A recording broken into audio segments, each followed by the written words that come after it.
How many streets does a man have to cross?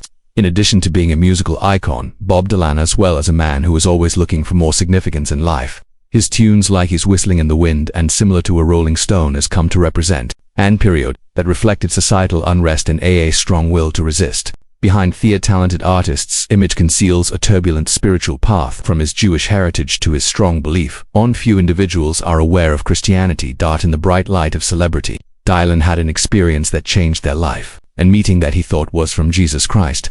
This spiritual path is not just impacted not just his own life but changed the course of his whole musical career. What prompted a symbol of the counterculture to adopt faith? Let's examine Dylan's path right now, starting with his early years and Jewish ancestry. Born on the 24th of May 1941, growing up in Duluth, Minnesota, Bob Dylan, a tight-knit Jewish group, his Beatrice and Abram Zimmerman's parents, Batty Stone, was descended from immigrants from Eastern Europe. When he was 6, his family relocated to the Little Hibbing, the place where his father operated an store for appliances. Its severe winters with a serene small-town setting, Hibbing didn't appear to be a place for idealists, but it was. In this location that little Robert Zimmerman started his career as a musician. Dylan was fascinated from a young age by the noises emanating from his relative's radio. Initially, the music was country, originally from the Grand Ole Opry, where he heard the eerie voice of Hank Williams, above-time Chicago radio waves, and Louisiana gave him access to a Lagerth realm of music. Muddy's dirty blues, the thunderous rock and roll of Waters' Young Richard and the disobedient Elvis Presley's charm. These noises permeated teenage Bob's head. Dylan laying the groundwork for a fierce enthusiasm while attending Hibbing. Dylan didn't merely listen to school, he wanted to live in music. Had joined several bands, the most well-known of which he played with the Golden Chords. Rock and roll with boundless vigor while performing in school. Dylan frequently shocked viewers with dazzling renditions of songs by Little Richard and LV, so much so that the principal answer shortened a performance because they were too. Following graduation, Dylan enrolled in 1959 at the University of Minnesota. During this time, he underwent a transition from a young man who loved rock and roll to an authentic folk performer in Dinkytown, a location populated with young people. An artist, Dylan, an intellectual, spent hours in caves taking in folk tunes and losing himself in Woody songs. Guthrie would grow to be his best idol. Here is where Robert Zimmerman made the decision to change his name to Bob. Dylan was influenced by Dylan Thomas, a poet. When questioned about this choice, Hedges grinned. Some individuals are born with incorrect names that their parents gave them. It happens, after all. You give yourself a name, everything you desire. This is the country of liberated. After relocating to New York in 1961, York's ability to play the harmonica attracted Columbia's attention. His debut album, which was self-titled, primarily included traditional folk and blues songs, and didn't succeed. Although his debut album did not affect things, Dylan didn't lose heart. He kept honing his musical skills, vision and style. Additionally, a year later, his second album was a significant turning point. Juncture in his career. Meanwhile, seeking notoriety and attention, he decided to keep his faith a secret, keeping his faith in the name of fame. Dylan really made a breakthrough with his second record, The Bob Dylan's Freewheeling Style, which had a significant political clout and demonstrated his ability to write songs. This record included songs such as Blowing in the Wind with its well-known statement, "The answer, my buddy, the wind is blowing." As his song was covered by others, and Dylan's fame expanded globally. Maintaining the expression political beliefs, Dylan got interested a motif in the civil rights movement. The Times reflects that they are a constant, which made it to the top 20. The well-known lyrics from the album stated, "Please pay attention, senators and congressmen, they are the cry for the times." Unalterable. Single quotes, however, as his belief in when protests faltered. Dylan swiftly showed out a different side of Bob Dylan. This was more informal and intimate. This change prompted complaints from the folk music scene, charging him with inclining toward pop and folk rock. Dylan kept experimenting with music in records, taking everything home, including the popular song Mr. Tambourine Man and revisiting Highway 61, where he mixed rock with a lot of intensity and beautiful lyrics. Theleta album featuring the well-known song like A Rolling Stone is thought to be among the most important albums in the music industry past. After the double album Blonde on Blonde adopted a blues sound, Dylan started a European rock tour, which would be his final one for a while. I retreated after a motorcycle accident. From public life and restrict his cloaks in 1967. He went back to both acoustic and traditional music with the John Wesley Harding album. As his Dylan's musical career took off, and he became as a symbol of the counterculture, influencing the 1960s, even if he gave up his religion and started to highlights throughout his career. His connection to publicly religious performers like Johnny Cash had to deal with difficulties. Although both weren't conventional, Cash believed that Dylan was devoid of religious fervor and did not conform to moral principles. Dylan wasn't always clear about his spiritual convictions, although he continuously thought that there was a high strength. "I don't think," he once said, "I was an agnostic once. I've always felt that a higher power exists, that this is not the real world, and that there's another universe out there. No soul ever perishes. Every soul continues to exist in either holiness or in flames, and if there is some sort of transitional area. Additionally, he believed in the Bible, especially the indications of the end of the world in the book of Revelation. Despite the fact that he consistently kept God, Dylan deep down needed armament that changed my life to publicly accept his belief in Jesus Christ. 2 years after he and John Wesley returned, Dylan Harding entered the country music scene, Nashville, Skyline, where he performed songs adopted a warmer, softer vocal style. Later, he experimented with film, playing Ain't Billy the Kid in Pat Garrett, 1973. The song Knocking on Heaven from his soundtrack, one of his greatest hits, was performed by many artists. In 1974, Dylan received his Grammy for the album Planet Waves. Initially at the top of the charts, he went back on tour and made live 1975's Before the Flood album. In spite of initially getting conflicting reviews, Bloody is currently regarded as one of his best records, with the poetic Tangled Up in Blue as the song following the Blood and Planet Waves' creative peaks while on the tracks. Dylan carried on with his unrelenting artistic adventure. In 1978, he set out on a major tour and experienced a change in their spirituality. Right here on the tour, it was an unanticipated incident that fundamentally altered his life, signifying a significant turning period that preceded his moment of conversion, the conversion moment. In the following chapter, Dylan started the review of Rolling Thunder, a tour that bringing together different artists while also releasing the Desire album, which is renowned for its narrative approach through extensive tunes. He assumed a position as the film's principal actor and director. Clara and Ronaldo set out on Aerolist the record and went on a global tour, Legal on the Street. While on this trip, Dylan had a significant spiritual awakening, being a Christian who was born again. As the tour went on, Dylan turned into emotionally and physically spent exhausted after his separation with Sarah Lowens from the year before. They had been 11 years of marriage and 4 grandkids. While performing in San Juan of the spectators, Diego Tosta Silva entered the stage. Typically, Dylan ignored the objects that were thrown by fans, but it felt different this time. He took the cross and placed it in his pocket, and he brought it along to the Arizona will be the next tour stop. In a hotel in Tucson, he experienced a significant court that he characterized as genuine Jesus visitation.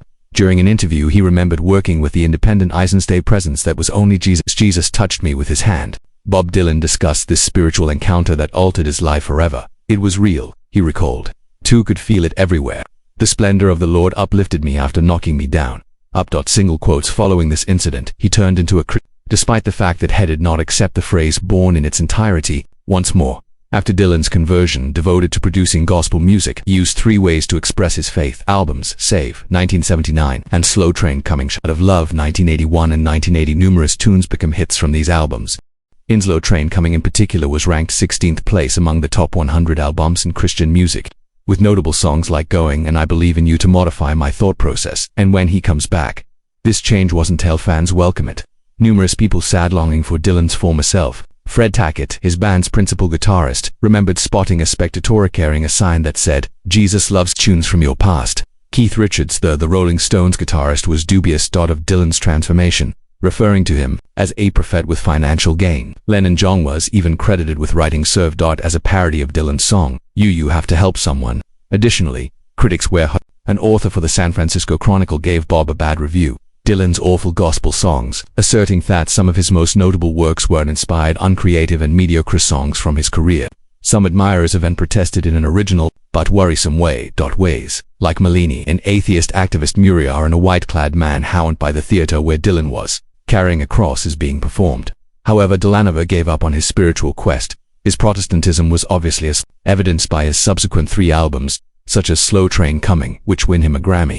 But by 1983, he went back to playing secular music within bleepers. During the 1980s, a few of reviews of Dylan's albums were varied. However, he kept trying new things and change up his style. Dylan's religious music was still influenced by his experience.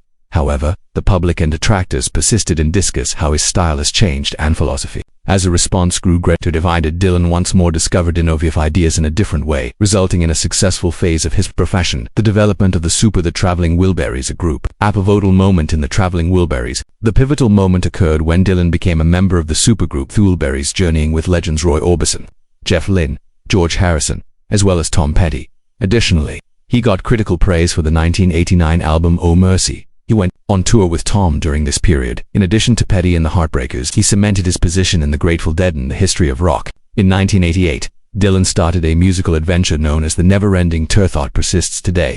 as well as his 1990s Under the Red Sky album, which faced a criticized for concentrating too much on manufacturing. Thankfully, he promptly recovered his rhythm, with Two People and albums with a strong blues influence, Good As I've Been to World Gone Wrong and You, as well as a live album that was financially successful, MTV Unplugged. In May 1997, Bob Dylan confronted what was thought to be an encounter with death that nearly compelled him to abandon his profession. Hegat, a serious infection known as histoplasmosis. It has an impact on the lining surrounding his heart, resulting in medical care and the postponement of planned performances. Dylan clarified that he might have breathed in the spores while close to his home's river, where the breezy occasionally released dust into the atmosphere. In the end, he resolved this issue with a revitalized will to live and follow his travel. His recuperation from his significant health problems, Dylan made A Time Out of Mind Makes a Strong Return. 1997, a reflective and significant Grammy-winning record. The tune Love Sick encapsulated the resentment and hopelessness of love. I'm weary of love, to wish we had never met. While some critics thought his near-death experience had an impact on the album's substance, the song is timely, and its mind-blowing had been finished and documented. Prior to Dylan's hospitalization, later interviews, he shot down the notion that his songwriting was influenced by his illness procedure. 2001 saw Dylan secure his first Things Have Changed, won an Academy Award, composed for the Wonder Boys movie. Though the lyrics of the song expressed his lack of faith in the world, I don't give a damn, but times have evolved. He kept experimenting with music. 2001 saw the release of Love and Theft, an record that combined swing, jazz and rockabilly, which received great appreciation from critics. After 2 years he took part in the GOT tribute project, The Gospel Tunes to Serve Somebody by Bob Dylan. In addition to appearing in and collaborating on the movie Masked and Unidentified, in 2004, Dylan published his volume 1 of Memoir Chronicles, which was favorably regarded by readers, and Martin Came Next, No Direction, a documentary directed by Scorsese. Home 2005 examined Dylan's life and profession during the 1960s, growing in addition to music and movies. Dylan also joined the radio industry in 2006 as theme radio hour time. In the same year, he published Modern Times, which received an additional Grammy and peaked at the top of the I'm Not, the biographical movie. Later in 2007, it was made available, showcasing several characters that were inspired by B. Dylan's multiple identities. During his professional life, at the age of 67 in 2009, Dylan kept setting new records with Together Through Life, the album creating. He is the oldest performer to release an album at the top of the Billboard rankings. Hetton took part in a unique charity event project over the holidays with Christmas at the core, providing cozy Christmas tunes. Even though he consistently stood in the music industry, from radio DJing to CDs that topped the charts, Dylan's spirit continued to be an integral component of his life. He remained unwavering in his convictions, freely expressing his opinions on public responses and illuminating Gunray's works, providing deeper understanding of his in-earth world. Dylan reiterated once more his impact on the music business, keeping up his spiritual development and influence. Dylan claimed to have discovered Piritulian music, although his attention was diverted, and he sometimes played some of his older gospel tunes through to. The majority of reports indicated that he had perhaps reverted to Judaism, Jewish orthodoxy.